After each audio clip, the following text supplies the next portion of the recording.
prennent le disque.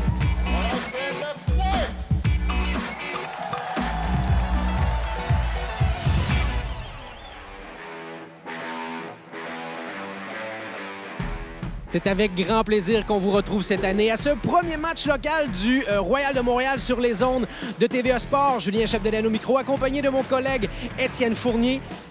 Avant de vous plonger dans le vif du sujet, c'est-à-dire cette première rencontre entre Toronto et Montréal, on va vous expliquer un peu qu'est-ce que le Ultimate, un sport développé dans les années 60, Étienne, et qui connaît son lot de popularité depuis. Un sport simple, avec des règles très simples. Premièrement, ça se joue 7 contre 7 sur un terrain aux dimensions comparables à un terrain de football américain. Chaque point commence par un lancer d'engagement et se termine par un coéquipier qui tente une passe complétée à un coéquipier dans la zone de toucher, la zone de point. À chaque fois que le joueur prend possession du disque, il doit s'immobiliser et toute passe qui est interceptée, rabattue ou incomplète constitue un revirement. Et finalement, c'est l'équipe qui compte le plus de points dans les 4 quarts du match qui remporte la partie.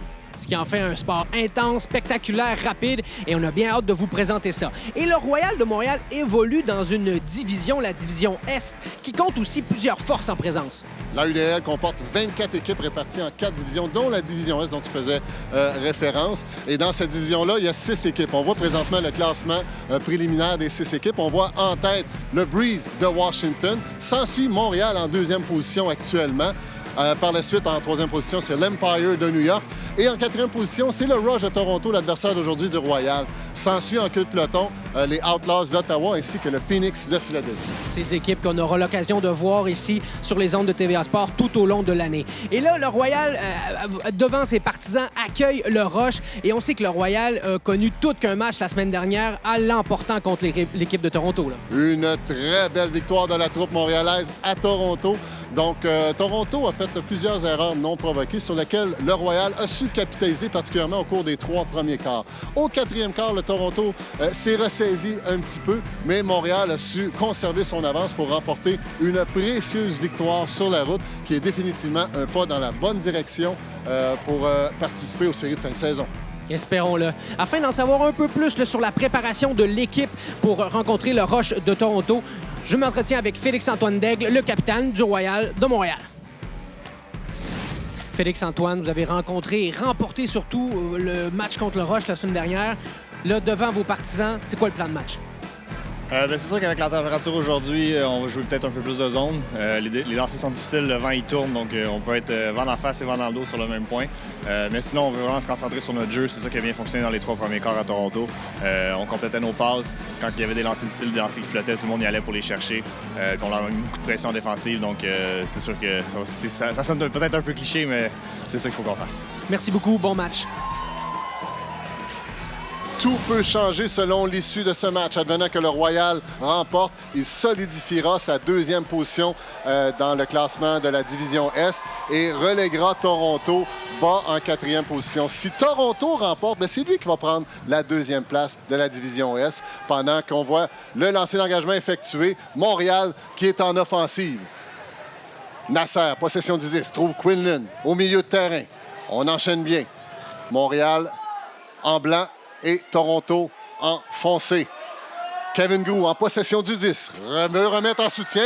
Le vent prend possession du 10, mais c'est Quinlan qui le rattrape, sauce son coéquipier. Et là, il y a eu un peu trop d'enthousiasme sur la marque. Ça coûtera 10 verges à Toronto. Il faut savoir que les arbitres ont un rôle à jouer là, dans le Ultimate professionnel. Ils imposent des sanctions. Et là, pendant Quinlan, qui malheureusement ne peut compléter cette passe. Toronto, la ligne défensive de Toronto en possession du disque. Oh, c'est intercepté, bien défendu. Et voilà, c'est le point. Oui, Montréal qui inscrit le premier point. Steph Bonneau qui trouve Quentin à la porte des points. C'est maintenant 1-0 Montréal. Montréal, la ligne offensive, qui inscrit un point dès le départ. Étienne, je t'invite à regarder avec moi un peu l'alignement du Royal de Montréal. Les 7 partants actuellement. Quels joueurs on devrait surveiller aujourd'hui, là, principalement? On voit entre autres, on parle de Francis Vallée, qui est sur la ligne défensive, un joueur très explosif. Aussi le grand André Arsenault. Il est facile à reconnaître, c'est les blonds. Et aussi le vétéran Philippe Tivierge, là, qui est le dernier présentement, qui défend Isa Masek-Kelly. Et voilà Tivierge qui plonge! Mais c'est trop peu, mais il y aurait eu contact. Isa Masek-Kelly de Toronto qui attrape le disque. Il y a eu contact et ça coûtera Tivierge à Montréal. Toronto. Le 81. Harris. Il y aurait eu un autre contact et il faudra faire attention du côté montréalais parce qu'à chaque fois, on donne des verges gratuites à Toronto et on connaît Toronto. Ils n'ont pas besoin de cadeaux de ce genre. 81 en possession du disque. Passe côté bris. Ça flotte. Masek-Kelly en possession du disque. Et qu'on... Ah, c'est défendu! Gabriel Moffett ici, mais il y aurait eu contact, je crois. On fait appel à la règle d'intégrité ici, Étienne. Donc, l'arbitre a vu une faute causée par le Royal, mais le joueur de Toronto a dit non. Tout était selon les règles. Et ça, c'est assez typique du Ultimate. C'est même à savoir que si une décision de l'arbitre est en votre faveur, vous pouvez la renverser si vous estimez que l'arbitre s'est trompé. Pendant qu'on voit un revirement du côté montréalais, perte possession du disque. Toronto à la porte des points. Belle passe côté bris. Et voilà. Oh, c'est finalement attrapé. Toronto qui égalise 1-1 en début de premier quart. De tous les joueurs à surveiller du côté torontois, il y a entre autres le numéro 17, Isa Masek-Kelly, qui est un joueur très polyvalent, autant en offensive qu'en défensive. Il y a aussi le numéro 81, Adrian Yearwood, qui est un excellent passeur, pas nécessairement le plus mobile, mais qui est un excellent passeur. Et il y a aussi le numéro 20, Jeff Lindquist, à surveiller. Pendant qu'on voit Montréal là, qui recevait le 10, mais malheureusement, on a échappé le lancer d'engagement et c'est Toronto qui reprend et qui brise pour une première fois à ce début de premier quart. C'est 2-1 Toronto. Oh, ce genre de situation est à éviter pour avoir joué Ultimate. Étienne et moi, on le sait. Là. C'est sûr que d'échapper un lancer d'engagement, c'est la pire des choses, mais avec une température comme celle-là, ça peut arriver. Alors, l'important pour Montréal, c'est de mettre cette erreur derrière eux et de se concentrer sur le prochain point. Lancer d'engagement de Toronto, profondément dans la zone du Royal. On remet au centre à Steve Bonneau, le joueur français qui trouve Miguel Godert. On gagne des verges. Nasser Mbavogel veut enchaîner à Kevin Grou, mais non, ça a été, je crois, partiellement bloqué par le numéro 14, Jackie Howe. Toronto, rapidement, contre-attaque. Passe dans le fond et c'est échappé. Le joueur de Toronto qui a semblé vouloir attraper le disque d'une seule main. Le disque semblait un peu en arrière de lui. Une de ses forces et ses longues du côté revers. Et c'est Quentin Bonneau qui atterrit avec le disque. Wow! Quelle lecture! Et là, les arbitres qui octroient, je crois, une pénalité en plus. Rajouter l'insulte à l'injure, Jonathan Martin qui se voit punir de diverge. Quentin Bonneau qui trouve Vogel. Et c'est maintenant 2-2 avec 7,51 à faire au premier quart. Montréal, lancé d'engagement. Et ça atterrira malheureusement à l'extérieur du terrain. On attaque le côté bris, le disque flotte. Et c'est rattrapé par Toronto. Le numéro 3, Andrew Carroll. On rappelle que les joueurs ont 7 secondes pour tenter une passe. Les 7 secondes sont comptées par les arbitres. Et là, il y a eu sifflet. Obstruction contre Toronto et ça leur coûtera 10 verges. On tente la passe en soutien, mais c'est une passe qui n'avait pas de personne pour attraper. C'est Félix-Antoine Daigle qui reprend pour la contre-attaque. Problème de communication qui coûte cher ici au Roche de Toronto. Montréal reprend le disque avec déjà la moitié du terrain de parcouru. Auger Semard qui était la cible. Et là, c'est un autre revirement contre Toronto. Antoine Genet en possession du disque, remet en soutien. On trouve Tivierge. Tivierge cherche une option, côté bris. Et là, Félix-Antoine Daigle ne croyait pas qu'il était la cible. Manque de communication côté montréalais. Toronto en possession du disque. 2-2. Et là, c'est presque défendu par Ben Katz. Et là, ça mène une contre-attaque rapide du côté torontois. Il y a eu contact. Un autre diverge contre Montréal. Et là, Carroll cherche une option. Est-ce que c'est attrapé à l'intérieur? Oui, c'est confirmé par les arbitres. Et c'est le 3e point de Toronto qui mène 3-2 en ce début de premier quart.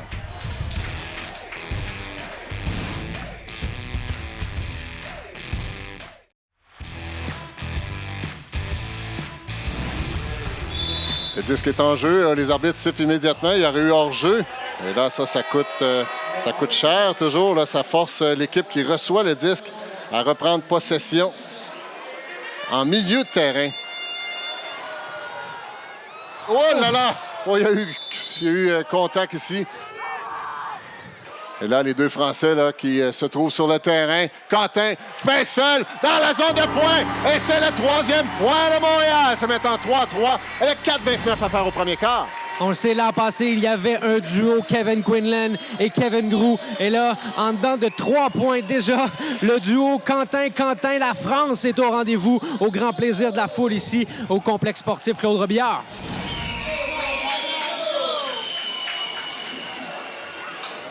Le disque est en jeu. Montréal en défensive, Toronto en offensive. 3-3. Avec 4-25. Voilà, grosse marque ici. Gabriel Monfette. C'est pas le plus gros gabarit, mais c'est un joueur extrêmement intense. Pénalité offensive encore pour Toronto. Une obstruction. 2e pénalité offensive. C'est plutôt rare qu'on voit ce type de pénalité, mais il faut croire que les arbitres ont l'œil. Toronto circule de façon latérale, cherche des options pour gagner des verges. On rappelle que les joueurs ont 7 secondes pour tenter une passe. Le temps s'écoule. Le disque flotte et c'est attrapé. Oh, tout près, beau jugement ici de Adrien Yearwood, numéro 81. Passe côté brillant, mais le joueur torontois qui a chuté malheureusement. Et c'est un revirement en faveur de Montréal. Tiverge rapidement à Monfette. Monfette trouve Ferraro. Ferraro regarde, feinte, retient 10. La passe côté bris à Vallée. Oh, à une verge à la zone de points. Petite passe. Et c'est le numéro 5 qui inscrit le point. C'est maintenant 4-3 pour Montréal. Le Royal vient de prendre l'avance 4-3, Étienne.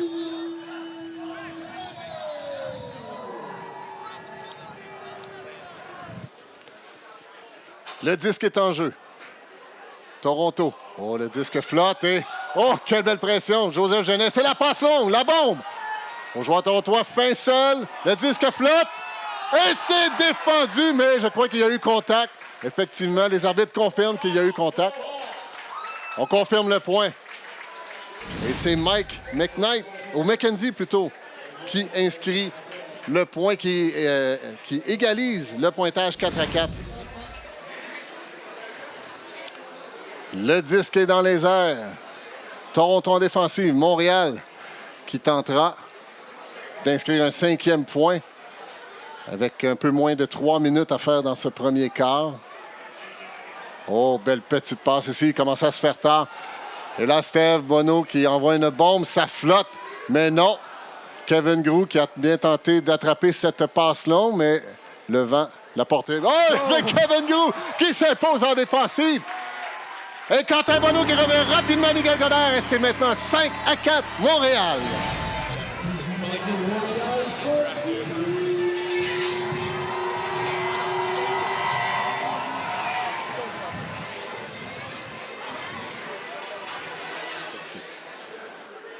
Isa Masek-Kelly en possession du disque. Toronto en offensive qui tire de l'arrière par un seul point. Les deux équipes se sont échangées les points et les bris depuis le début du match. Belle progression ici de Toronto avec des petites passes. On est à la porte des points. Plus qu'une verge à faire. Yearwood en possession du disque. Feinte. Cherche un support, un soutien. Fait flotter le disque. Et c'est bien attrapé. Le numéro 91, Cameron Harris, qui inscrit le point égalisateur en ce premier quart.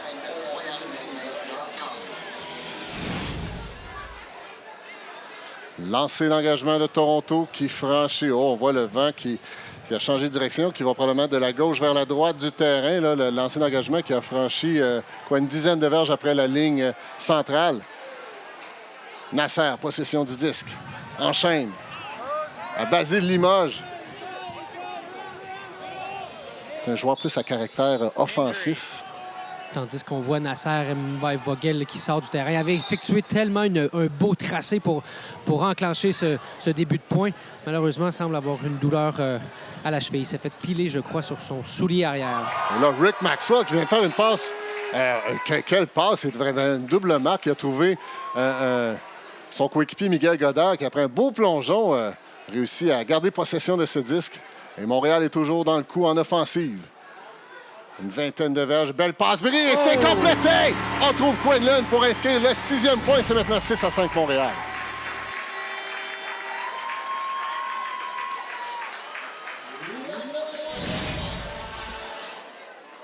Le lancer d'engagement du vétéran Tivierge. Lancer d'engagement qui roulera à l'extérieur du terrain. Donc, ça sera pris à la hauteur où le disque est sorti. Toronto. Et là, c'est une défensive de zone qu'instaure Montréal pour ralentir Toronto. Tandis qu'on voit une pénalité ici infligée à Francis Vallée, qui a donné un petit coup très subtil sur la main de Carroll. Les arbitres ont tout vu. 10 verges de pénalité. Moins d'1 minute à faire dans ce premier quart. Montréal qui mène par un seul petit point. Oh là, il y a eu appel. Et ça sera une pénalité contre Toronto. Je crois qu'on a été trop long avant de tenter la passe. Il y a 30 secondes à faire dans ce premier quart. Vous devrez garder possession du disque, peut-être inscrire un 7e point qui ferait qu'il mène par 2 points à la fin de ce premier quart. Monfette cherche une option. Le temps s'écoule. Belle petite passe. Oh, c'était incomplet, malheureusement. Tivierge qui n'a pas su se démarquer. Belle pression défensive de la part des Torontois. Une dizaine de secondes à faire dans ce quart. Masek Kelly en possession du disque. Cherche une option. On fait le décompte dans la foule. Le disque est attrapé. Et c'est complété. Avec moins de 2 secondes à faire au quart. Et Toronto qui crée l'égalité. Wow! Scénario parfait pour l'équipe du Roche. Perdre le disque pour un compte trop élevé. Donc, une pénalité. Montréal reprenne le disque. Et là, malheureusement, Montréal crée un revirement.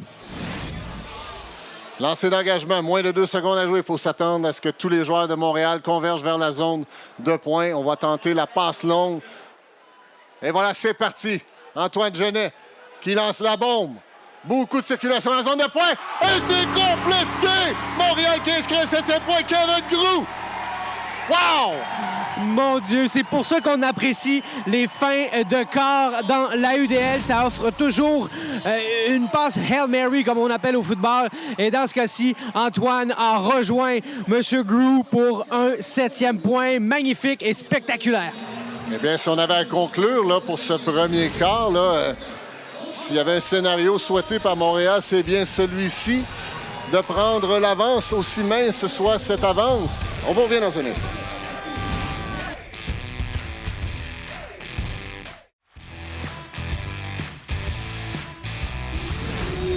Début du deuxième quart. Montréal en défensive. 7-6 en faveur de la troupe montréalaise.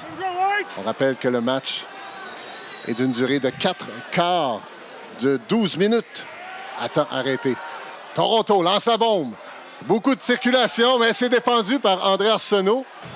Montréal à sa porte des points.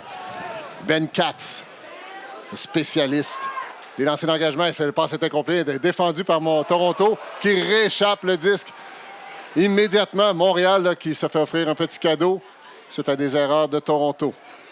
Oh! Mon Dieu! Quel plongeon de Cameron Harris! Ici, il va y converger rapidement. Et c'est maintenant 7-7. Mais quel plongeon du numéro 91 torontois. Cameron Harris qui a pratiquement réussi un Callahan, c'est-à-dire attraper le disque en défensive dans sa propre zone de vue pour provoquer immédiatement un point. Et non, il est tombé sur la ligne, a dû même pas se relever, lancer sur ses genoux à son coéquipier qui lui aussi avait peine et de misère à conserver ce disque. Décidément, la température, c'est le 15e joueur aujourd'hui sur le terrain, Étienne. Toronto, lancé d'engagement. Et ça flotte. On voit ici, là, tout à l'heure, on voyait des lancers d'engagement qui peinaient à franchir la ligne de milieu. Mais là, celui-ci a un très long temps de flottaison. La ligne offensive montréalaise qui se retrouve en défensive. Le numéro 6, Marin, lance une bombe. Et c'est attrapé par McKenzie, le numéro 7, qui joue avec son frère. L'autre McKenzie, Ian. On cherche une solution. Oui, il commence à se faire tard. Et les 7 secondes se sont écoulées. C'est un revirement en faveur de Montréal. Steve Bonneau, encore lui en possession du disque. Trouve Kevin Groux. Kevin Groux, possession, cherche, tente, feinte vers Nasser. Une passe flottante pour Quentin Bonneau. Va-t-il réussir à la trouver? Oh oui! Quelle passe de Kevin Groux et Montréal qui inscrit un 8e point. C'est 8-7 au début du deuxième quart. On comprend difficilement là, ce que le joueur de Toronto, le numéro 13, a pensé. Il a vraiment pensé que le disque allait sortir hors zone, lâcher prise, mais le joueur du Montréal, lui, au contraire, a vu du bon derrière tout ça et ajoute un point à la fiche du Royal, c'est 8-7. Et aujourd'hui, avant d'avoir les chiffres officiels, sincèrement, je pourrais croire qu'il y a au moins presque 2000 personnes là, qui sont venues assister à ce premier match local.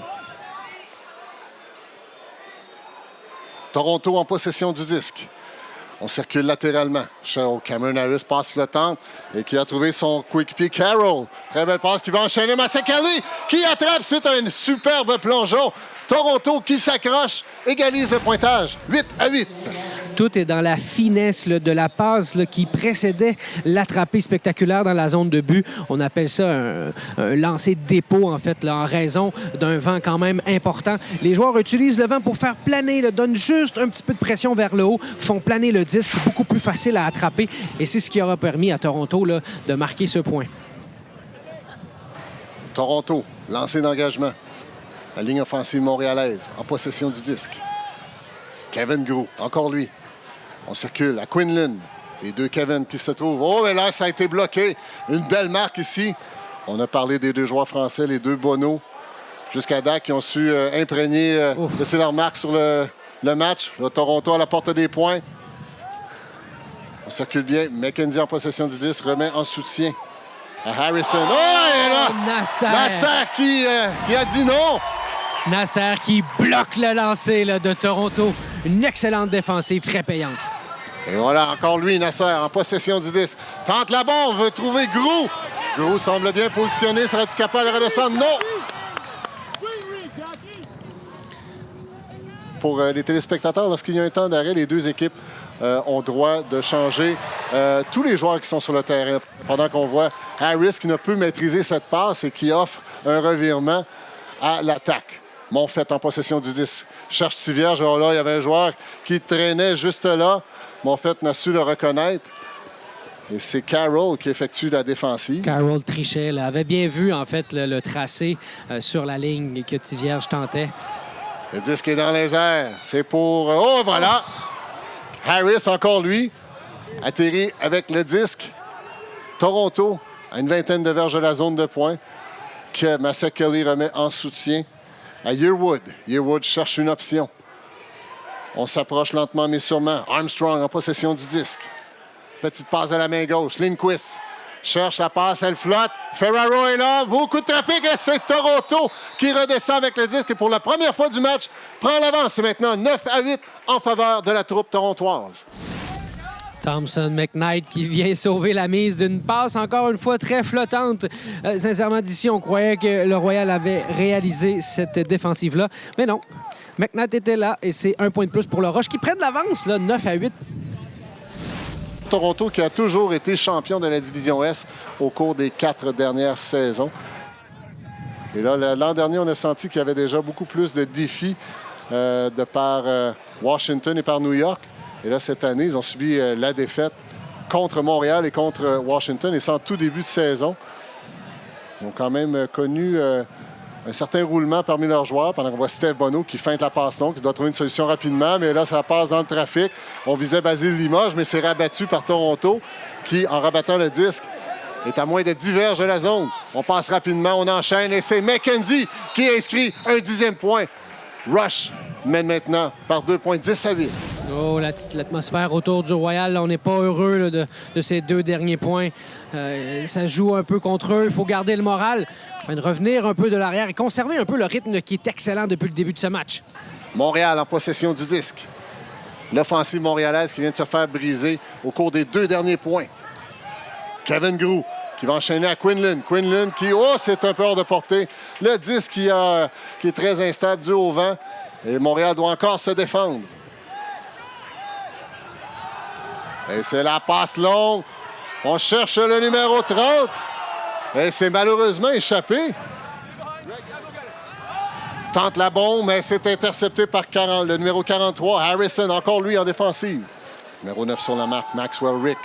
Et encore une fois, c'est McKenzie, le numéro 7, qui inscrit un 3e bris consécutif. Et c'est maintenant 11-8 en faveur du Rush de Toronto. La difficulté à comprendre comment Maxwell s'est retrouvé seul dans cette zone de but. Là. Les deux joueurs du Royal étaient là. On ne doit pas laisser aller le Rush à l'extérieur. C'est une de leurs forces. Là.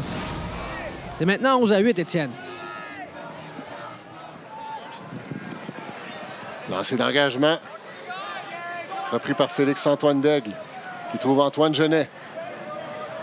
Genet, défensive de zone de Toronto, veut mettre la pression sur les passeurs montréalais. Jusqu'à maintenant, ça a porté fruit au cours des 3 derniers points. Et là, il y a eu une pénalité contre Toronto. Oui, obstruction. On reprend. Montréal, qui trouve le numéro 9, Maxwell Rick. Trouve son collègue américain Ben Katz. Deux nouveaux joueurs là, qui nous proviennent de la région de Boston, là, qui viennent justement de l'ancien circuit aussi, peut-être de la MLU. Ben Katz qui est reconnu pour ses lancers d'engagement. Là, la passe, Félix-Antoine Daigle. Belle concentration, mais quelle pression aussi de la défensive torontoise. André Arsenault remet à son capitaine en soutien. On remet au vétéran Antoine Genet qui remet à son capitaine. Et là, il y aurait eu encore une fois contact contre Toronto qui vient de donner 30 verges dans ce seul point à Montréal. Je crois que c'est Rick là, qui dit non, il n'y a pas de faute là-dessus, messieurs les arbitres. Là. Beau geste sportif de Maxwell Rick. C'est lui qui a le disque. Je trouve son compatriote, Riopel, Montréal, finalement, qui inscrit un 9e point. C'est maintenant 11-9 en faveur de Toronto. Ce point de Montréal était un point assez important là, suite au temps mort appelé par le capitaine Kevin Quinlan. Montréal a su garder possession du disque et monter ce disque-là jusqu'à la zone de but, jusqu'au crochet de Rick à Riopel. On ajoute un point, 9-11, 4-49 à faire.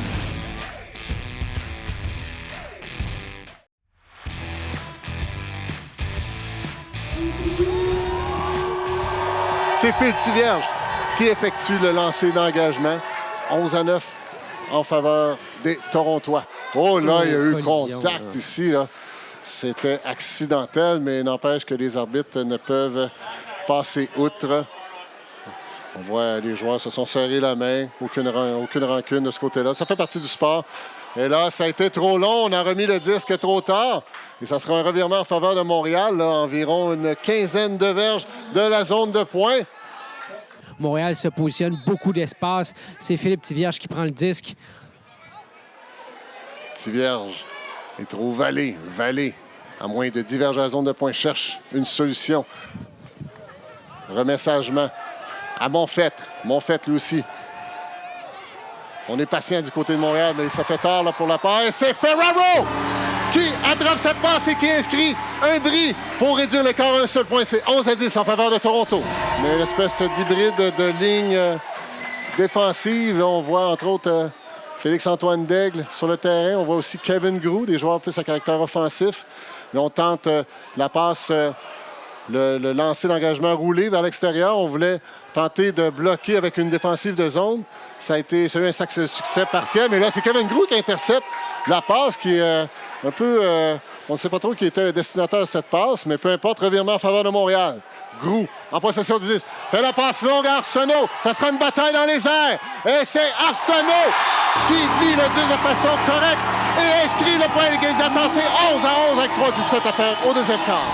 Joueur nous provenant de la belle région du Québec qu'est la Gaspésie. Notre médecin André Arsenault, là, qui, vers la fin de l'année 2016, s'est vraiment distingué, a vraiment pris une identité. Et là, son collègue Kevin Groux lui a servi une superbe passe là, du coup droit qui a flotté jusqu'à lui dans la zone de but.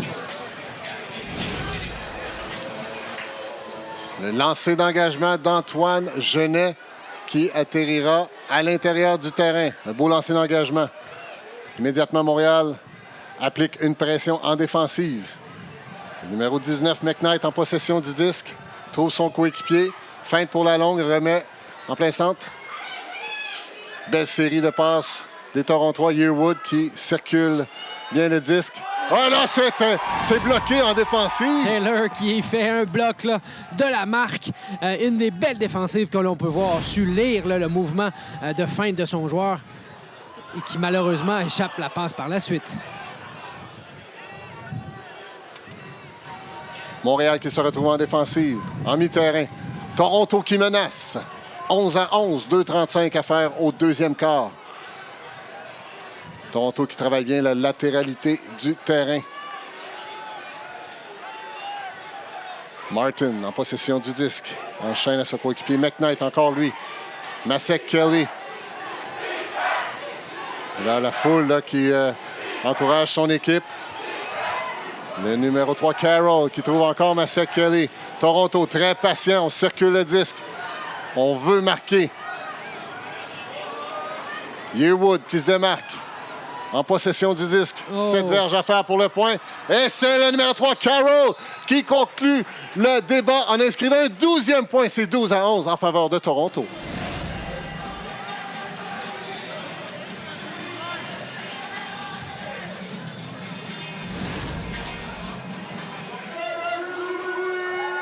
Le lancer d'engagement de Toronto avec moins de 2 minutes à faire dans cette première mi-temps. Lancer d'engagement de Jeremy Norden, un joueur qui a longtemps œuvré sur la côte ouest, à Vancouver, entre autres.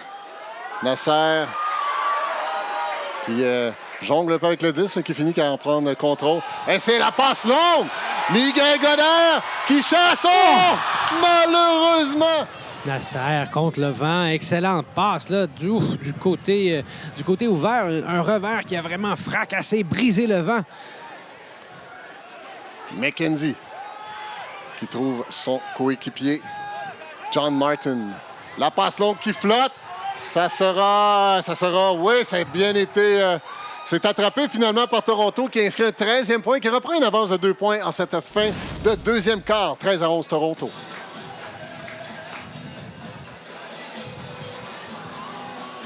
Le lancer d'engagement de Toronto qui atterrit à peine après la ligne de milieu et qui roule un peu. Numéro 9 qui remet le disque en jeu. Rick Maxwell. On enchaîne côté Montréal. Kevin Gros qui cherche. Quentin. Voilà! Bel effort, beau plongeon, mais malheureusement n'a pu contrôler le disque. Et là, il s'en veut. Mais quel effort! Quelle belle démonstration athlétique ici de Quentin Bonneau. N'empêche, Montréal doit se défendre. Pas Toronto qui fait une formation en L. Encore une fois, se laisse beaucoup d'espace. Passe incomplète du côté torontois. Ils font une faveur à l'offensive montréalaise. Steph Bonneau, possession du disque, cherche une option. Doit agir rapidement, mais trop rapidement, ne peut trouver son collègue Rick. Et c'est un revirement en faveur de Toronto. Il a tenté de sortir du pétrin avec une cuillère qui n'a pas fonctionné. Une vingtaine, moins d'une quinzaine de secondes à faire. Basile Limoges en possession du disque. Est-ce qu'on tentera la bombe? Lancer cuillère ici, c'est attrapé par Godard. Godard, 8 secondes à faire Et là, il y a eu punition. Oh! Mais il y a le sifflet. Je crois qu'on a sifflé avant qu'on ait tenté la passe. 10 verges de pénalité du côté de Toronto. Et là, ça, c'est un cadeau là, ici que Toronto fait à Montréal. Il en laissera 6 secondes, soit une dernière possession pour inscrire un point. Pour réduire l'écart à un seul point. Godard, là, dans ses cuillères, c'est complété! Andrew Maxam-Rick, et on réduit l'écart à un seul point du côté Montréal. C'est 13-12 en faveur de Toronto. Je pense que l'entraîneur Cadotte va accepter ce dernier point avant d'aller à la pause de la demi pour ajouter un autre point au Royal de Montréal, 12-13 là, pour le rush. Et là, comme Montréal doit faire la passe, son lancer d'engagement qui a atterri à l'extérieur. Et là, Toronto qui, le vent dans le dos, va tenter une passe. 2 secondes au chronomètre. Carroll qui tente la passe, mais non, c'est hors de portée. Et Toronto qui mène 13-12 dans ce match à la mi-temps. Au retour de la pause, on reviendra sur les jeux marquants de cette première demi. Et Étienne et moi aurons une petite discussion là, sur la Ligue professionnelle de Ultimate et ce qu'il faut en savoir pour la saison 2017.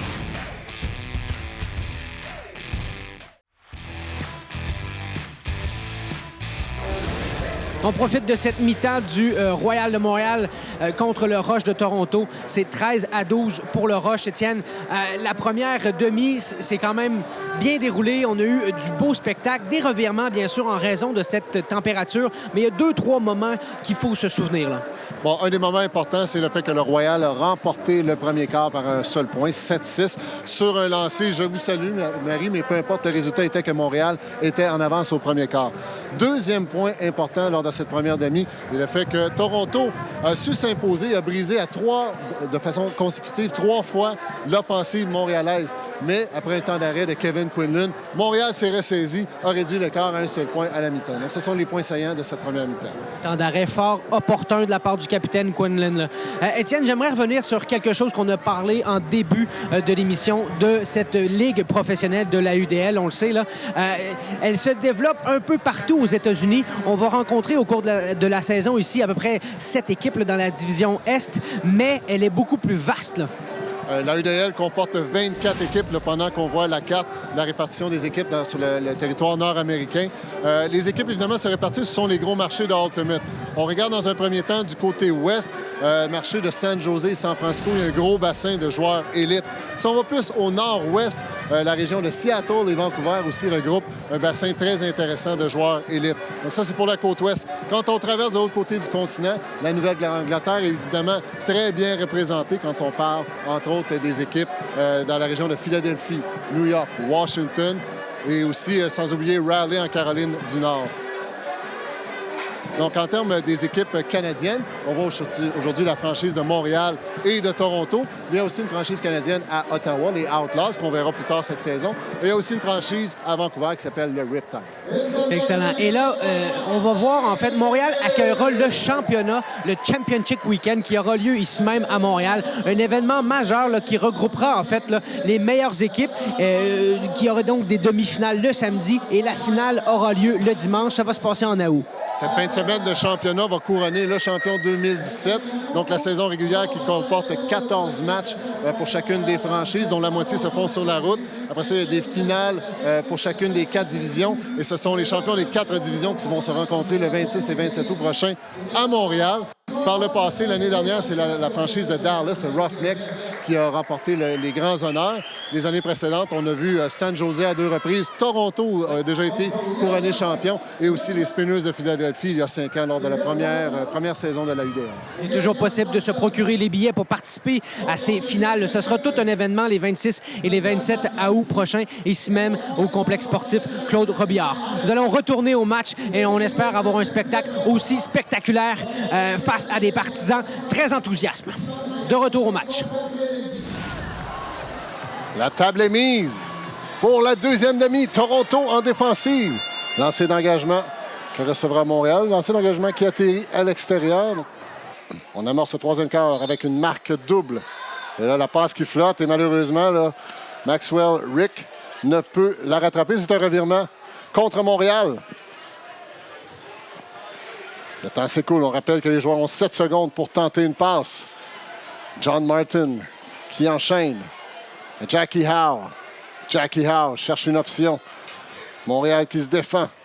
Toronto tente d'inscrire un 14e point. Et c'est fait! 14-12 en faveur de Toronto qui inscrit un bris rapide en ce début de deuxième demi. Je crois que c'est Jonathan Martin là, qui a quand même réussi un attrapé qu'on pourrait appeler de spectaculaire pour s'assurer d'un 14e point du côté du Rush. Là. Et le disque est en jeu. Il roule jusqu'à l'extérieur du terrain. Steve Bono il prend la décision de dégager le disque. Et c'est repris pour Toronto qui rapidement transitionne.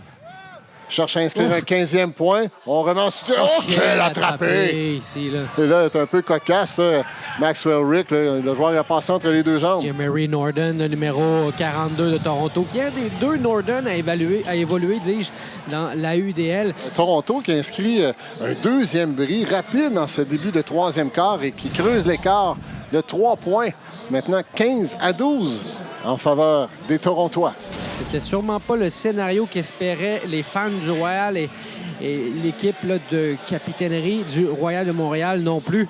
Le Royal devra relever la tête un peu Profiter des erreurs qui surviennent de part et d'autre. Toujours 15-12. Montréal en possession du disque. Félix-Antoine Daigle qui trouve son coéquipier Ben Cadz qui tente la bombe. C'est André Arsenault qui est la cible. Et il est raté avec le disque! Wow! Quelle belle lecture du Gaspésien qui inscrit un 13e point, réduit l'écart à 2. C'est 15-13. Toronto. On en parlait précédemment de la confiance de André Arsenault, là, ce jeune médecin qui étudie toujours, mais qui, sur le terrain, là, est tout qu'un joueur. Sait lire les longues passes avec une telle agilité ici. C'est démarqué d'entre deux joueurs de Toronto. Et Montréal inscrit un 13e point. Montréal qui dégage. Toronto en offensive. Masek Kelly en possession du 10. Martin tente de se démarquer. Trébuche, mais se reprend. C'est plutôt Carroll. Carroll en possession du 10. Il a connu un bon match aujourd'hui, lui. Voilà, contact, là, Genet, là, sans équivoque. Ouais. Faute sur Armstrong. Mais là, la passe a été faite avant que les arbitres n'aient sifflé.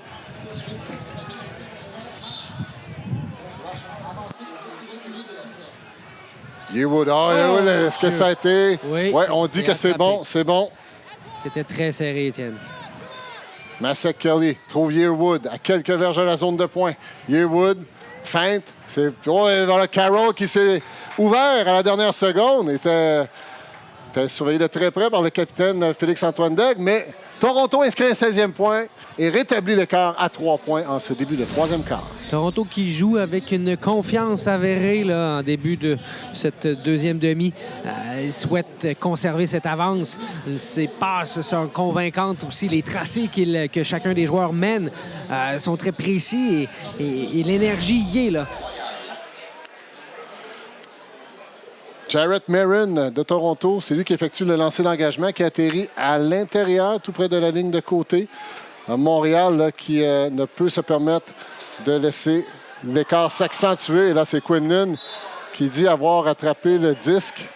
Mais non, c'est confirmé qu'on l'a échappé. C'est un revirement en faveur de Toronto. Norden en possession du disque. On en parlait il y a quelques instants. Quel joueur polyvalent. Norden cherche une solution. Oh, quel plongeon! Nasser Mbamaga, mesdames et messieurs, pour ceux qui ne le connaissaient pas, il y a eu contact par contre. C'était contre Ian McKenzie. Malheureusement, voilà, Toronto en possession du 10. Norden qui feinte. Et d'une passe de la gauche, il trouve John Martin. Et c'est maintenant 17-13 avec un autre bris de l'équipe torontoise dans ce début de deuxième demi. Montréal en offensive. Encore un excellent lancer d'engagement de la part de Toronto qui renvoie Montréal au plus profond de sa zone de but.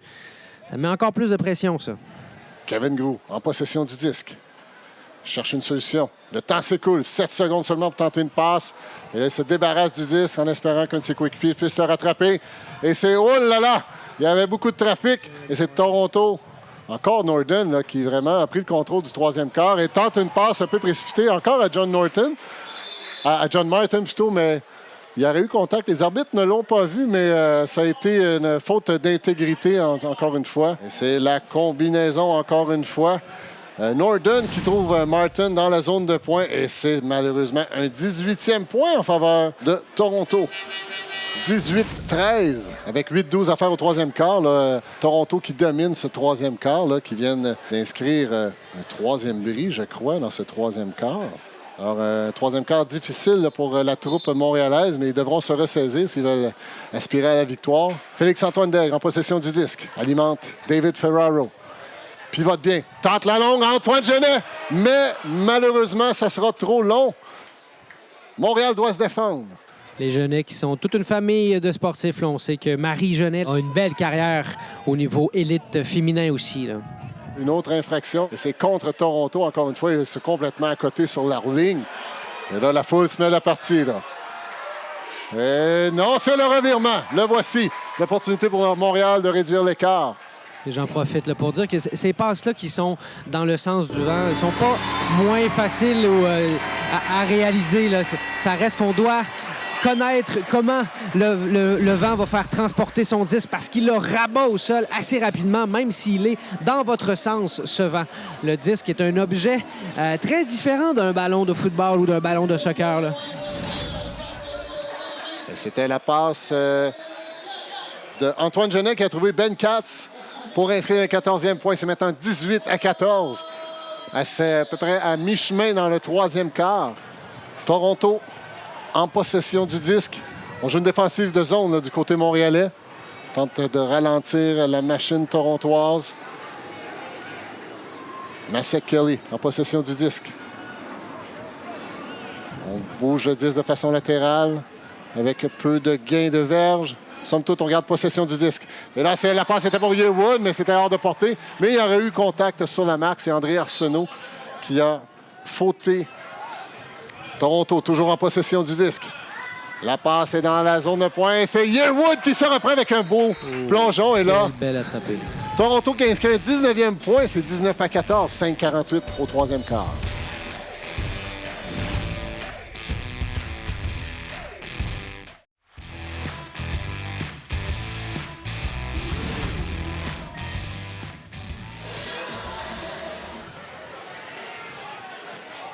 La table est mise pour le prochain point. Lancer l'engagement qui atterrira malheureusement à l'extérieur. C'est repris rapidement par Ben Katz. Qui trouve... Oh, quelle belle défensive, quelle belle lecture ici. 87. C'est Tan qui se trouvait au bon moment. Et là, il a eu peu de présence dans ce match jusqu'à date. Et là, voilà, Toronto qui s'impose dans les airs et qui inscrit un 20e point et qui creuse l'écart à 6 points. Jonathan Martin, il vient d'attraper le disque dans la zone de but, mais les arbitres viennent d'appeler une pénalité du côté de Toronto, là. Howe, en possession du disque, remet en soutien.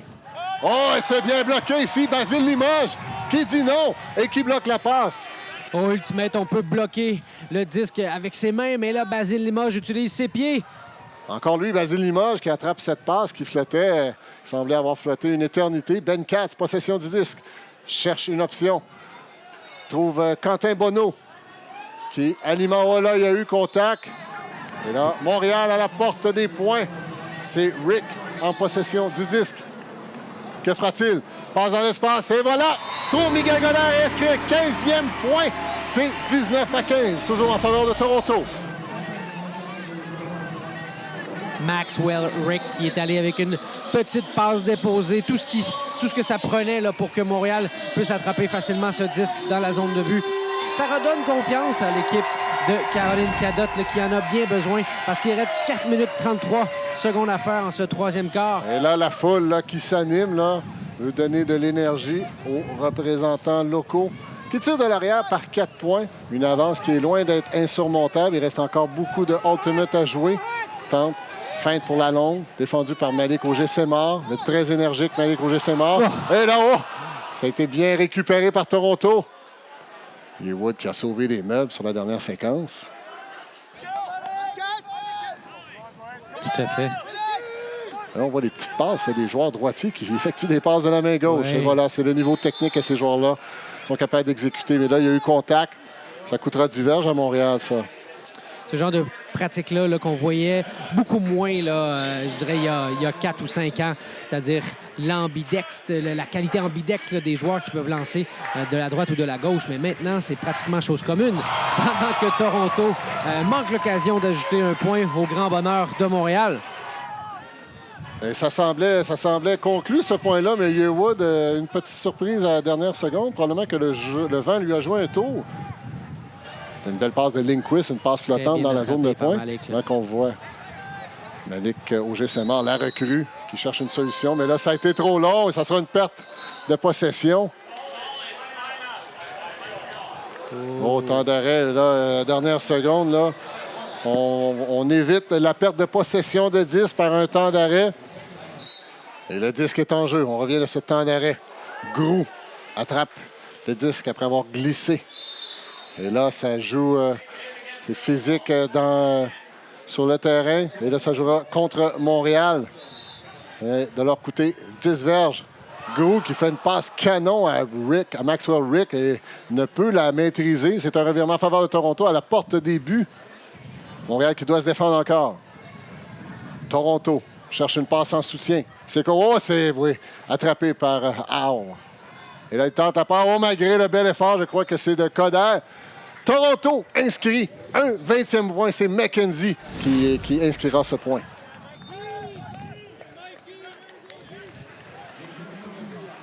Le disque est en jeu. Montréal en offensive. Tir de l'arrière par 5 points.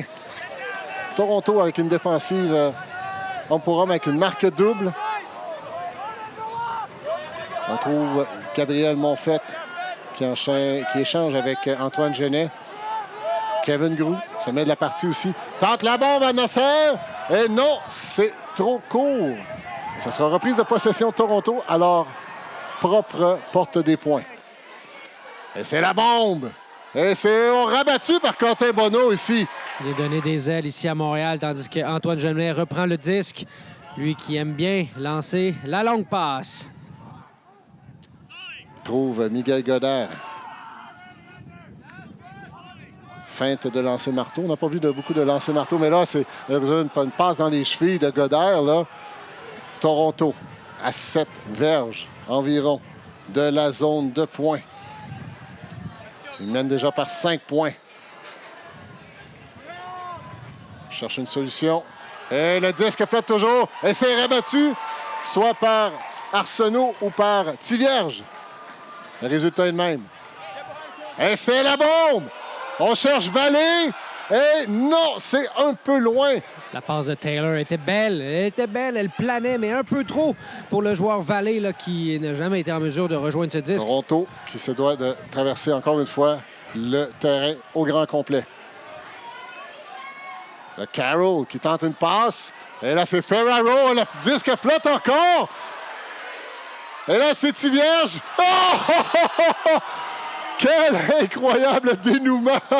Oh, les arbitres ont appelé quelque chose. Et là, c'est Jeff Lindquist qui a terminé avec le 10 dans ses mains, mais après 2 rebondissements. Et là, il y a un adage au frisbee qui dit « Attrapez vos défensives ». Et là, je suis certain que Tivierge et Ferraro se le feront rappeler gentiment leur retour au banc. Obstruction. En effet, obstruction contre Montréal, c'est confirmé. Ce jeu qui aurait fait les jeux de la semaine se retrouve maintenant aux oubliettes, malheureusement. N'empêche, rendons crédit à Lindquist qui a été un peu... qui a attrapé le disque en toute fin de cette séquence, un peu malgré lui. Il était passé par là.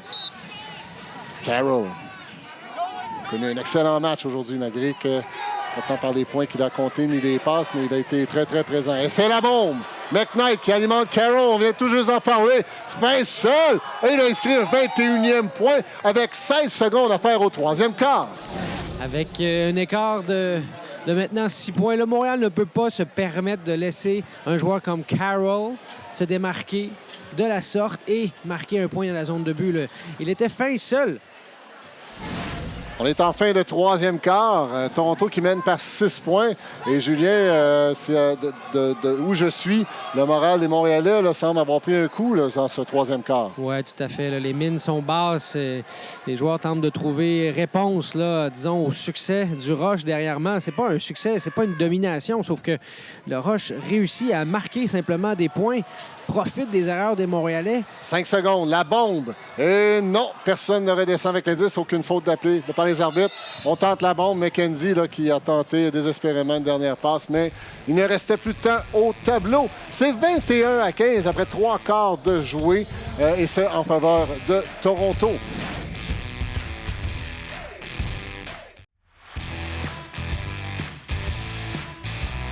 On s'apprête à entamer le 4e et dernier quart de ce match opposant le Royal de Montréal au Rush de Toronto, ici au magnifique stade du Centre Claude Rabillard, la nouvelle maison du Royal pour la saison 2017, après avoir passé les dernières saisons au stade Percival Molson, au plein cœur du centre-ville. On est un peu plus au nord du centre-ville ici. N'empêche, un merveilleux stade avec le gazon naturel. Le Carroll qui court pour la passe longue que son collègue McKnight lui a envoyé, mais c'est malheureusement hors de portée. Une opportunité pour Montréal de reprendre possession du disque, eux qui ont commencé le quatrième quart en défensive. Peut-être d'inscrire un précieux bris. Et là, c'est Montréal, le gars de Monfette, qui trouve une solution avec son capitaine. Très difficile là, du côté de Montréal de sortir de là. Roche qui applique beaucoup de pression, utilise le vent, bien sûr, pour en ajouter une couche supplémentaire. Armstrong en possession du disque. Et là, facilement, il trouve son coéquipier, mais il semble avoir eu un appel. Oui, on a marché avec le disque du côté de Toronto. Pénalité d'une dizaine de verges. Armstrong, toujours en possession du disque. Les arbitres affirment ça aurait été trop long à remettre le disque en jeu, je crois. Les arbitres à Montréal, disons qu'ils sont très pointus sur les règles. C'est un peu la réputation qu'ils se sont forgés parce que dans ce circuit qui est la UDL, là, les arbitres ne voyagent pas vraiment. Là. Et là, Gros qui s'est fait jouer un tour encore une fois par le vent. Masek Kelly plutôt. Isa Masek Kelly qui reprend possession du disque. Remet rapidement Harris à une quinzaine de verges de la zone de pointe. Remet en soutien à Armstrong. On enchaîne bien du côté de Toronto. On garde possession du disque. Il mène le match par 6 points. Et là, au bel effort de Kevin Gros, mais à défaut de toucher le disque, ça a été suffisant pour déconcentrer Yearwood qui échappe le disque. Et c'est reprise de possession pour Montréal. Belle horizontalité de la part de Gros là, qui s'est lancé littéralement devant le disque. Félix-Antoine Daigle qui trouve Joseph Genet. La contre-attaque de Montréal. Arsenault est fin seul dans la zone de pointe et inscrit à 16e point. C'est maintenant 21-16 en faveur de Toronto. Le vent là, qui est très, très capricieux. Et malgré tout, on a un match quand même à caractère offensif avec près de 37 points qui ont été marqués à date et 9 minutes 30 à faire au quatrième quart. Le dernier point a pris près de 2 minutes 30 secondes à compléter, ce qui n'est pas nécessairement à l'avantage de Montréal, là, qui tente actuellement une défensive de zone pour contrer le mouvement de disque des Torontois. Norden en possession du disque réussit à se sortir du pétrin en trouvant son coéquipier McKenzie. McKenzie, on enchaîne. Merrill, et oh, c'est non! Un revirement. Monfette cherche à capitaliser rapidement. La passe flotte, mais non! C'est défendu par encore une fois ce McKenzie qui, à mon avis, est probablement susceptible d'être nommé le joueur du match du côté de Toronto. C'est la bombe de Toronto. On veut se sortir, gagner des verges. Montréal a l'opportunité de réduire l'écart. C'est la passe de Tivierge, ça flotte. Genet est là. Sera-t-il l'attraper? Non, c'est hors de portée. Ça coûte cher pour Montréal, là. Plusieurs joueurs sur le terrain étaient un peu mécontents de la décision de Tivierge qui reprend un peu, disons, sa dernière passe. Défensive de Tivierge. La marque est double. Mais le 10 n'était pas en jeu. Tivierge qui se sort de la situation. Trouve Genet, enchaîne à Vallée. Vallée, belle feinte. Les demi-secondes s'écoulent. Là, le disque qui flotte ici. Et c'est rabattu par Toronto. Autre revirement en faveur de Toronto. Beaucoup de confusion de la part de Montréal, là. Et un temps mort qui est appelé du côté de Toronto, mais je crois qu'il va servir le Royal de Montréal, là.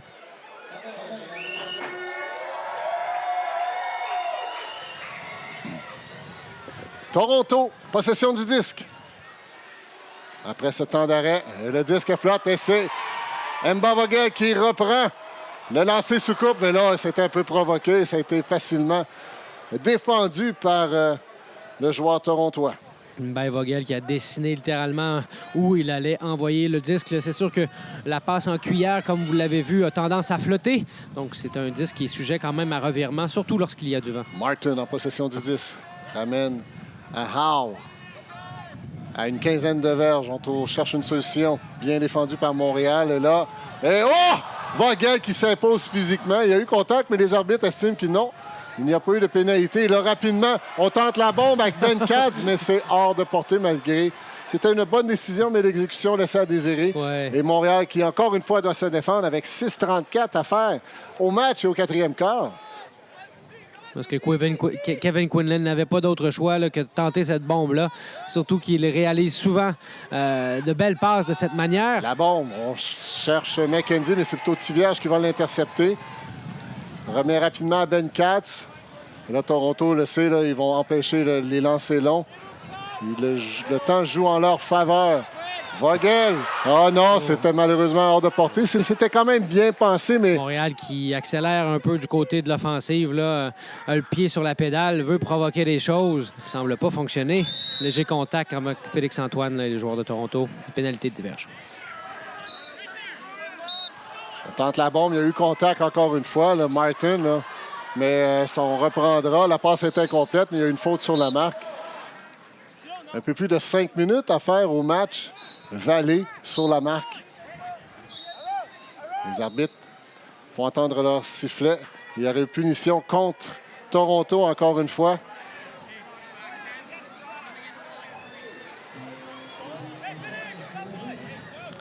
McKenzie, encore lui. La tignasse blonde. 6 Marin. On circule bien côté de Toronto. On enchaîne les passes de façon latérale et on gagne des verges. McKenzie, l'autre, le frère. Et là, il s'est fait trébucher. C'est accidentel, mais n'empêche. Et on reprend rapidement.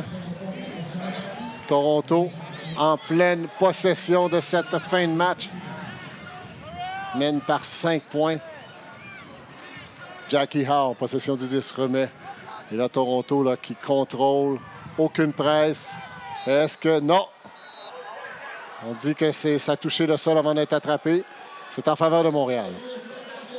Avec du terrain naturel, comme c'est le cas ici au complexe sportif Claude Robillard, le gazon est considéré comme faisant partie du sol. Donc, dès qu'il touche au gazon, c'est un On va revirement. chercher le jeu long côté Montréal.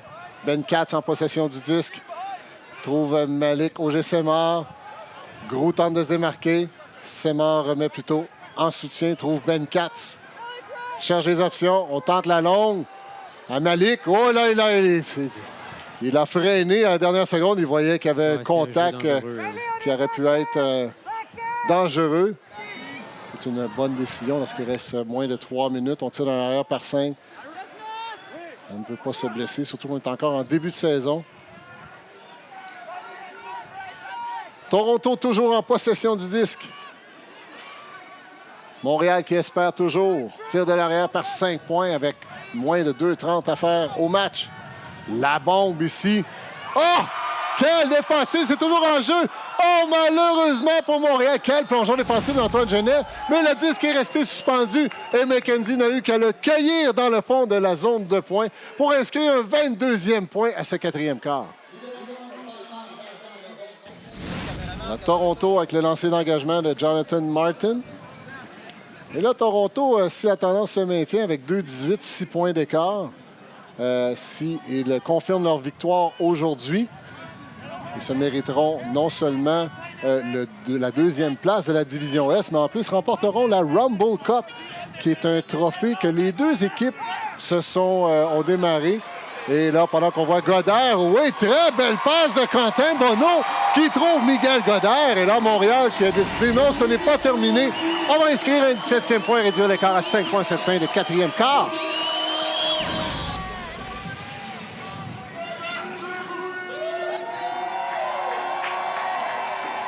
Montréal, lancé d'engagement. Moins de 2 minutes à faire au match.